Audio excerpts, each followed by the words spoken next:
శ్రీ గురుభ్యో నమ. గురు బ్రహ్మ గురు విష్ణు గురుదేవ మహేశ్వర గురు సాక్షాత్ పరబ్రహ్మ తస్మై శ్రీ గురవే నమ. సదాశివసమారంభం వ్యాసశంకర మధ్యమాం అస్మదాచార్య పర్యంతం వందే గురు పరంపరాం. అపార కరుణా సింధుం జ్ఞానం శాంతరూపిణం శ్రీ చంద్రశేఖర గురుం ప్రణమాం ముదామహం. నారాయణం నమస్కృత్యం నారం చైవ నరోత్తమం దేవీం సరస్వతీం వ్యాసం తత్తో జయముదీరయేత్. ఆపదాం అపహర్తారం దాతారం సరస్వతాం లోకాభిరామం శ్రీరామం భూయో భూయో నమామి. వగర్థ ప్రతిపత్తయే జగత పితరౌ వందే పార్వతీ పరమేశ్వరౌ. శ్రీ గురుభ్యో మహాగణాధిపతే నమః. వచ్చిన శ్రీ స్కాంద మహాపురాణం పార్ట్ 2 ఎపిసోడ్ 87 చెప్పుకోవాలి. 86లో ఏం చెప్పుకున్నామంటే పాపరాశి అను గడ్డి దూదికి అగ్ని వంటిది కనుక బ్రాహ్మణులారా విముక్తి కొరకు దీన్ని సేవించవలను అని అయిపోయింది. ఇప్పుడు 87 ఎపిసోడ్లో స్టార్ట్ చేస్తున్నాం. దాంట్లో ఏంటంటే ఏకాంత రామనాథ క్షేత్ర ప్రశస్తి, పుణ్యదాన అమృతవాపి మహాత్మ్య వర్ణనం. శ్రీసూతులు ఇట్లనిరి. మంగళమల మహాతీర్థంలో నరుడు స్నానం చేసి కల్మషరహితుడై ఆ తర్వాత ఏకాంత రామనాథుడను పేరు గల క్షేత్రములకు వెళ్ళవలెను. అక్కడ జగన్నాథుడైన రాముడు సీతాలక్ష్మణులతో కలిసి హనుమంతుడు మొదలైన వానరులతో చుట్టబడి లోకములను అనుగ్రహించడం కొరకు ఎల్లప్పుడూ సమీపంలో ఉండును. అక్కడ పుణ్యదాని పేరుగల అమృతపు బావి కలదు. అందు స్నానం చేసిన నరులకు ముసలితనము యమభయము లేదు. ఈ అమృత బావి యందు స్నానం చేసి శ్రాద్ధమాచరించిన నరుడు శంకరుని అనుగ్రహం వలన అమృతతత్వమును పొందగలడు. మహాపాతక నాశిని అయిన ఈ బావి యందు మునుగువారికి శివుడు అమృతత్వమును ఇచ్చటకు దాని ఒడ్డునందు ఎల్లప్పుడూ వసించి ఉండను. ఋషులు ఇట్లనిరి. వ్యాసశిష్య, ఇది అమృతవాపి అని ఏ కారణముగా పిలువబడుతున్నది? ఈ విషయం తెలుపుడు. అట్లే అమృతవాపి యొక్క వైభవం గురించి కూడా చెప్పవలను అని వారు అనగా శ్రీసూతులు ఇట్లనిరి. దీనికి గల అమృతం అనే పేరును గురించి మనోహరమైన వైభవాన్ని గురించి విశేషంగా చెప్పగలను. ఓ బ్రాహ్మణులారా వినుడు. పూర్వము హిమవంతునకు ప్రక్క భాగములో సత్యవంతుడు, శీలవంతుడు మొదలైన సద్గుణములు కలిగిన కుంభజుని అగస్త్యుని సోదరుడు తపస్సు చేస్తూ ఎప్పుడు ఉండేవాడు. మోక్షానుకూలతడు శంకరునకు ప్రియుడు. హరి శంకరులను పూజిస్తూ వేదాధ్యయనం చేస్తూ ప్రతిరోజు నిత్యానుష్ఠాన పరుడై కాలం గడిపేవాడు. ఈ విధముగా ఉంటూ ఉత్తమమైన తపస్సు చేస్తున్న అతనికి 1000 సంవత్సరములు గడిచిపోయినవి. ఆయనను శంకరుడు ప్రత్యక్షం కాలేదు. ఆ తర్వాత అగస్త్యుని భ్రాత అతి దారుణమైన తపస్సు చేయగా దయానిధైన మహాదేవుడు ప్రసన్న హృదయుడై అతడి ఎదుట ప్రత్యక్షమయ్యాను. అప్పుడు ముని శంకరుని చూచి నమస్కరించి పరిపరి విధములు స్తుతించను. పార్వతీనాథ, నీలకంఠ, మహాదేవ, మరొక మారు నీకు నమస్కారం. ఓ త్రిలోచన, దుస్తరమైన సంసార సముద్రం నుండి నన్ను ఒడ్డు ఎక్కించుము అని స్తుతిస్తున్న అగస్త్య సోదరుని సంతోషపరచుతూ ఈ విధముగా అనను. ఓ కుంభజుని తమ్ముడా, నీకు పుణ్యప్రదమైన ముక్తి ఉపాయం చెప్పుదును. సేతు మధ్యమునందు గంధమాదన పర్వతమునందు మహాతీర్థము కలదు. మంగళమున తీర్థమునకు చాలా దగ్గరలో ఉన్నది. అక్కడికి పోయి స్నానం చేయము, తరువాత ముక్తిని పొందగలవు. ఆ తీర్థ సేవనము కన్నా సులభమైన మోక్షోపాయం మరొకటి లేదు. ఆ తీర్థ వైశిష్ట్యం చెప్పుట నాకు కూడా చేత కాదు. నీవు ఈ రోజున ఈ విషయంలో సందేహించకూడదు. సంసార నాశనములు కావాలను అని అనుకున్న అక్కడికే పొమ్ము అని పలికి భగవంతుడైన ఈశ్వరుడు అదృశ్యమయ్యాను. మహాదేవుని వచనమును అనుసరించి అగస్త్యుడి సహోదరుడు సేతువుకు మధ్యలో గల గంధమాదన పర్వతమునకు వెళ్ళి ఈశ్వరుడు చెప్పిన ఆ తీర్థమునకు వెళ్ళాను.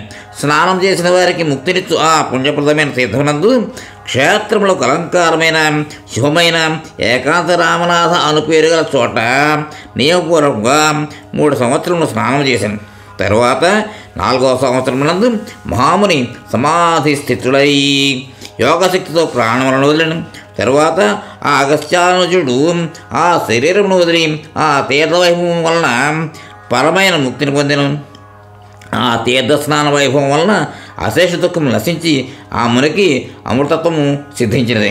కనుక దీనికి అమృతవాపి అని పేరు వచ్చినది. ఓ ముల్లారా, ఈ తీర్థములందు 3 సంవత్సరములు నిశ్చలముగా స్నానం చేసిన నరులు తప్పక అమృతత్వమును పొందగలరు. ఈ విధముగా అమృతవాపి అనే పేరు దాని ప్రశస్తిని మీకు వివరించింది.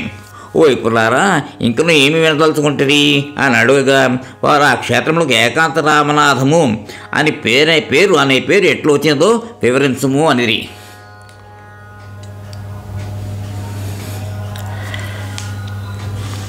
శ్రీసూతులు ఇట్లనేది. పూర్వము దశరథ రాముడు సుగ్రీవ విభీషణులతో తమ్ముడైన లక్ష్మణుడితో కలిసి హనుమంతుడు ఉండగా వానరులు సేతువును నిర్మించుతూ ఉండగా రాముడు సీతను మనస్సులో స్మరించుతూ ఏకాంతంలో వారితో మంత్రాలోచనము చేశాను. రావణాదుల వధను గురించి వారు ఆలోచించుతూ ఉండగా సముద్రపుటాలలో మిక్కిలి ఎగసిపడుతూ ధ్వనించినవి. అప్పుడు వారు పరస్పరం మాట్లాడుకున్న మాటలను వారు వినలేకపోయారు. అప్పుడు రాముడు కొంచెం కోపగించిన వాడై కనుబొమ్మలను ముడుచుటచే వక్రమైన చూపులు గలవాడై భ్రూభంగ విలాసముల చేతనే సముద్రమును నియంత్రించి రాక్షసులను చంపడం గురించి మంత్రాలోచన చేసిన రాముడు ఏకాంతమందు వారితో కూడి మంత్రాలోచన చేసిన కనుక ఆ క్షేత్రము ఏకాంత రామనాథము అను పేరు గలది అయ్యినది. ఈ రకముగా రాముని భ్రూభంగలీలతో నియమింపబడిన వారధి నేటికి కూడా నిశ్చలమైన జలము కలదై ఆ ప్రదేశంలో కనిపిస్తున్నది. ఏకాంత రామనాథము అను పేరుగా ఈ క్షేత్రము ఎంతో ఉత్తమమైనది. ఇచ్చటకు వచ్చి అమృతవాపి యందు నియమపూర్వకంగా స్నానం చేసి రామాదులను సేవించిన వారు అందరూ ముక్తిని పొందగలరు.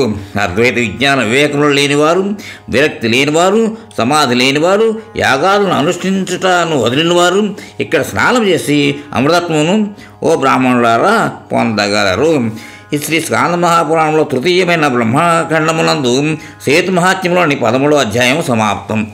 వచన శ్రీ స్కాంద మహాపురాణం బ్రహ్మఖండం పార్ట్ 2 కంటిన్యూడ్. కార్తీక గురువారం నాడు బ్రహ్మకొండ ప్రశస్తి, బ్రహ్మశాప విమోక్షణ వర్ణనము. శ్రీసూతులు ఇట్లనిది. అమృతవాప్యంతో స్నానం చేసి ఏకాంత రాఘవుని సేవించి జితేంద్రియుడైన నరుడు స్నానం చేయుటకు తర్వాత బ్రహ్మకొండమునకు వెళ్ళవలెను. సేతు మధ్యమందు గంధమాదన పర్వతములో మహాతీర్థము బ్రహ్మకొండము అని ప్రసిద్ధమైనది. 10 కోట్ల బ్రహ్మహత్యల పాపమును నశింపజేయును. బ్రహ్మకొండ దర్శనం చాలా గొప్పది. ఒక్కసారి స్నానం చేయటం వైకుంఠ ప్రాప్తికి కారణమగును. బ్రహ్మకొండంలో పుట్టిన భస్మమును ధరించిన వారిని త్రిమూర్తులు అనుసరించెదరు. బ్రహ్మకొండమందరి భస్మము లోకములను పవిత్రం చేయను. బ్రహ్మకొండ భస్మాన్ని దానం చేసిన నరుడు 4 సముద్రముల వరకు ఉన్న భూమిని దానం చేసినంత పుణ్యం. 3 మార్లు నేను శపథము చేస్తున్నాను, సత్యము సత్యము సత్యము. బ్రహ్మకొండమునందు పుట్టిన భస్మమును ధరించు. ఓ ద్విజులారా, ఇది పవిత్రమైన భస్మము బ్రహ్మయజ్ఞం వలన కలిగినది. పూర్వం భగవంతుడైన బ్రహ్మ సర్వలోక పితామహుడు దేవతలందరి సన్నిధిలో గంధమాదన పర్వతమునందు శివుని శాప నివృత్తి కొరకు అన్ని క్రతువులను ఆచరించెను.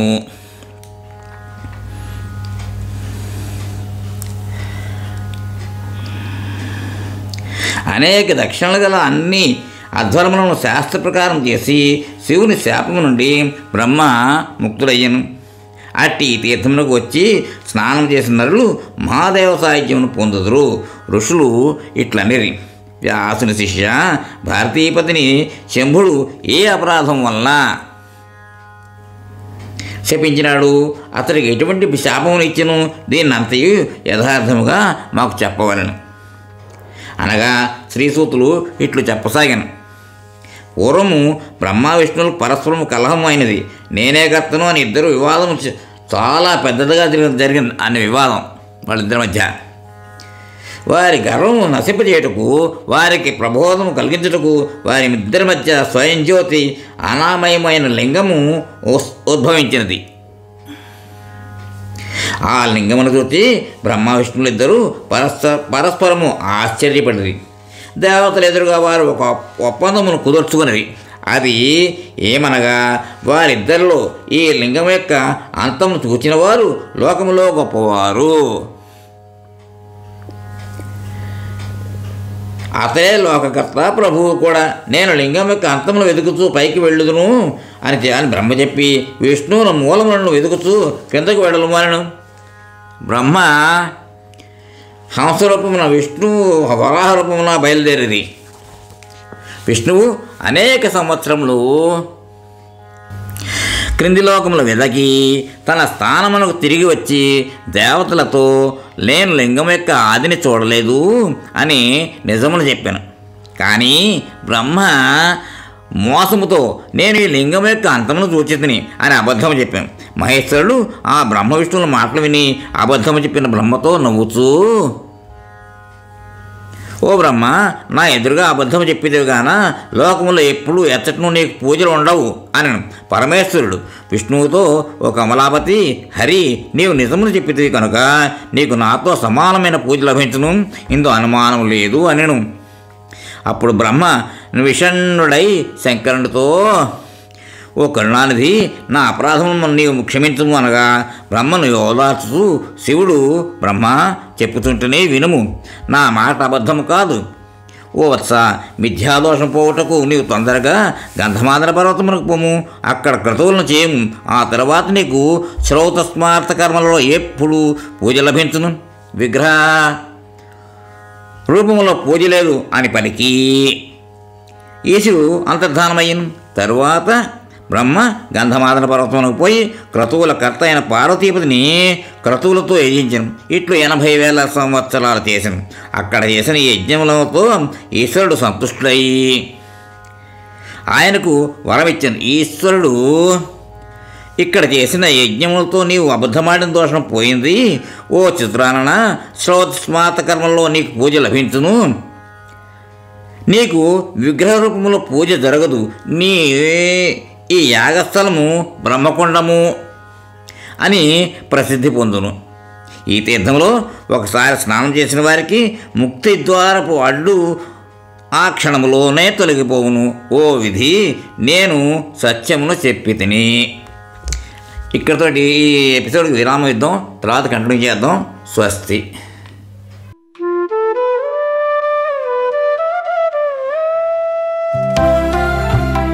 సత్సంగం సత్సంగం భగవంతుని లీలలు, సాధు సత్పురుషుల గాథలు, మహాత్ముల జీవిత గాథలు,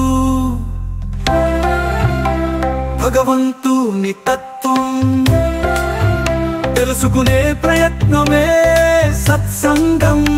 ఈ సత్సంగం వినండి, వినిపించండి, వింటూనే ఉండండి.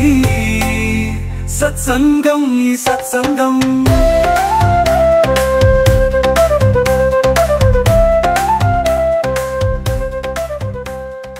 మోహన్వాణి తెలుగు పోడ్కాస్ట్ వింటున్న శ్రోతలందరికీ హృదయపూర్వక ధన్యవాదాలు. వినండి, వినిపించండి, వింటూనే ఉండండి. మోహన్వాణి తెలుగు పోడ్కాస్ట్ మీరు వింటున్నారు. మోహన్వాణి. మా కార్యక్రమాలు మీకు నచ్చితే ఇప్పటివరకు మా ఛానల్కి సబ్స్క్రైబ్ చేసుకోకపోతే వెంటనే ఈ క్షణమే సబ్స్క్రైబ్ చేసుకుని ఆ పక్క నుండే బెల్ బటన్ని మ్రోగించి అందరికీ షేర్ చేసి మీ విలువైన కామెంట్ను కూడా చేసి మమ్మల్ని ప్రోత్సహిస్తారని కోరుతున్నాను.